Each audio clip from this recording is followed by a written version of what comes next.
What's up, y'all? Welcome back to an all-new adult erotica in comics. You are watching SFON82, and I am Scotty, your underground comic-loving friend.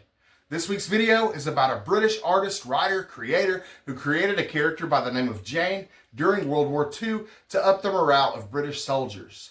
He's a fantastic artist, and Jane pushed the boundaries a little bit for the time. Tame to today's standards, but a little bit controversial back then.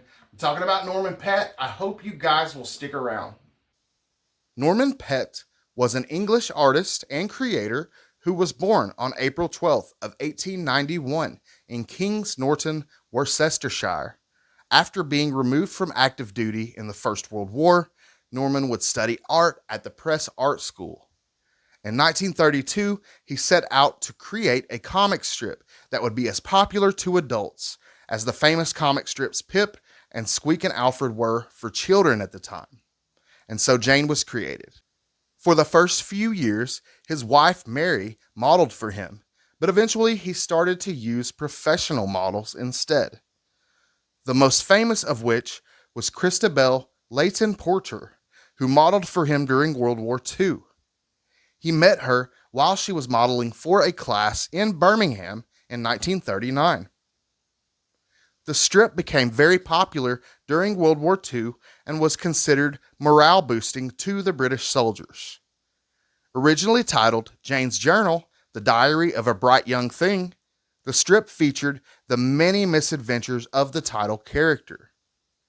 The heroine had a habit of frequently and most often inadvertently losing her clothing.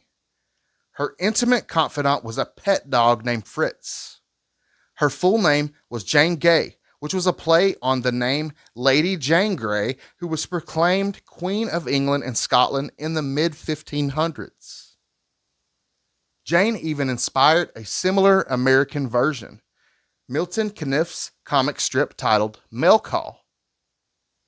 Until 1943, Jane rarely stripped beyond her undergarments, but then she made a fully nude appearance when getting out of the bath and falling into the middle of a crowd of British soldiers. Norman Pett's assistant, Michael Huddard, continued, beginning in 1948, to develop the cartoon's original storyline until ending in 1959, with charmer Georgie giving Jane a happy marriage and ending the series. The Mirror tried to revive the character on several occasions. One such comic strip was Jane, daughter of Jane, who was apparently the original's grown-up offspring, but she lacked her mother's charm and innocence. Norman Pett would die at his home in Sussex on February 16th of 1960 of undisclosed causes.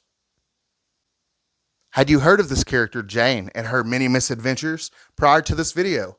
Have you ever heard of Norman Pett? Let me know in the comments below. I really appreciate you guys checking out my video today, and I wanted to take a minute to shout out the channel members. Thank you all from the bottom of my heart. I really appreciate you guys. The channel member donations, the $1.99 per month, goes towards me putting together a box of basic necessity items for new members of recovery going in with nothing, with barely even the shirt on their backs. We're giving a small helping hand to people that are trying to turn their life around. I pick up items like deodorant, toothpaste, razors, coffee filters, playing cards, all sorts of different items like that, things that could be very useful to somebody that may be struggling and starting their lives over. If you would like to contribute, it only costs $1.99 per month to be a member of the SFON82 Comics crew. I do appreciate your consideration, and I thank you, channel members, from the bottom of my heart. Thank you all so much.